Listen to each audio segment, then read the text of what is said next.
China ದೇಶದ ಒಂದು ಡ್ಯಾಮಿನಿಂದ ನಮ್ಮ ಅರ್ತಿನ ರೊಟೇಷನ್ ಸ್ಲೋ ಆಗಿದೆ ಅಂದ್ರೆ ನೀವು ನಂಬ್ತೀರಾ?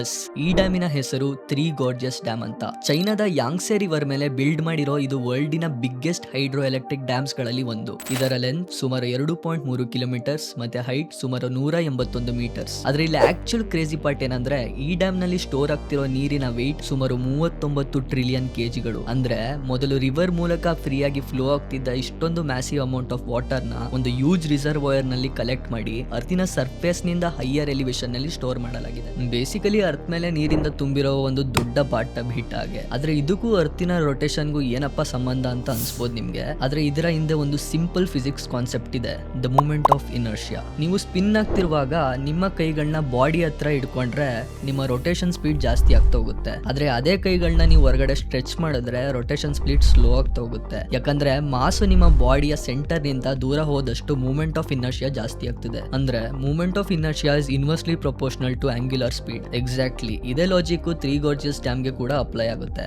ಮೊದಲು ಈ ಮ್ಯಾಸಿವ್ ವಾಟರ್ ಅರ್ತಿನ ಸರ್ಫೇಸ್ ಮೇಲೆ ಡಿಫ್ರೆಂಟ್ ಏರಿಯಾಸ್ ನಲ್ಲಿ ಸ್ಪ್ರೆಡ್ ಆಗಿತ್ತು. ಆದ್ರೆ ಡ್ಯಾಮ್ ನ ನಿರ್ಮಿಸಿದ ನಂತರ ಅದೇ ವಾಟರ್ ಒಂದು ಹ್ಯೂಜ್ ರಿಸರ್ವಾಯರ್ ನಲ್ಲಿ ಹೈ ಎಲಿವೇಶನ್ ನಲ್ಲಿ ಕಲೆಕ್ಟ್ ಆಗುತ್ತೆ. ಅಂದ್ರೆ ಅರ್ತಿನ ಮಾಸ್ ನಲ್ಲಿ ಒಂದು ಭಾಗ ಅದರ ಸೆಂಟರ್ ನಿಂದ ಸ್ವಲ್ಪ ದೂರ ಶಿಫ್ಟ್ ಆಗುತ್ತೆ. ಮತ್ತೆ ಅದರಿಂದ ಅರ್ತಿನ ರೊಟೇಷನ್ ಅತ್ಯಂತ ಸ್ವಲ್ಪ ಸ್ಲೋ ಆಯ್ತು. ನಾಸಾದ ಕ್ಯಾಲ್ಕುಲೇಷನ್ ಪ್ರಕಾರ ಈ ಡ್ಯಾಮಿನ ಎಫೆಕ್ಟ್ ನಿಂದ ಒಂದು ಅರ್ತಿನ ದಿನ ಸುಮಾರು 0.06 ಮೈಕ್ರೋ ಸೆಕೆಂಡ್ ಅಷ್ಟು ಜಾಸ್ತಿ ಆಗಿದೆ. ಹೌದು, ನಿಮ್ಗೆ ನೋಟಿಸೇ ಮಾಡೋಕ್ಕಾಗದಿರೋಷ್ಟು ಟೈನಿ ಡಿಫ್ರೆನ್ಸ್. ಆದ್ರೆ ಇಮ್ಯಾಜಿನ್ ಮಾಡಿ, ಒಂದು ಡ್ಯಾಮ್ ಕಟ್ಟಿದ ಪರಿಣಾಮ ಎಂಟೈರ್ ಪ್ಲಾನೆಟ್ ನ ರೊಟೇಷನ್ ಮೇಲೆ ಮೆಜರ್ ಮಾಡಬಹುದಂತ ಒಂದು ಎಫೆಕ್ಟ್ ನ ಬಂದಿದೆ ಅಂದ್ರೆ ಇದೇ ತ್ರೀ ಗಾರ್ಜಿಯಸ್ ಡ್ಯಾಮ್ ನ ಆಕ್ಚುಯಲ್ ಸ್ಕೇಲ್. ಇಂಥ ಮೈಂಡ್ ಬ್ಲೋಯಿಂಗ್ ರಿಯಲ್ ಸ್ಟೋರೀಸ್ಗಾಗಿ ಮತ್ತೆ ಲಾಂಗ್ ಫಾರ್ಮೆಟ್ ಸ್ಟೋರೀಸ್ಗಾಗಿ ನನ್ನ ಯೂಟ್ಯೂಬ್ ಚಾನಲ್ ಸಬ್ಸ್ಕ್ರೈಬ್ ಮಾಡ್ಕೊಳ್ಳಿ ಅಂಡ್ ಫಾಲೋ ಫಾರ್ ಮೋರ್.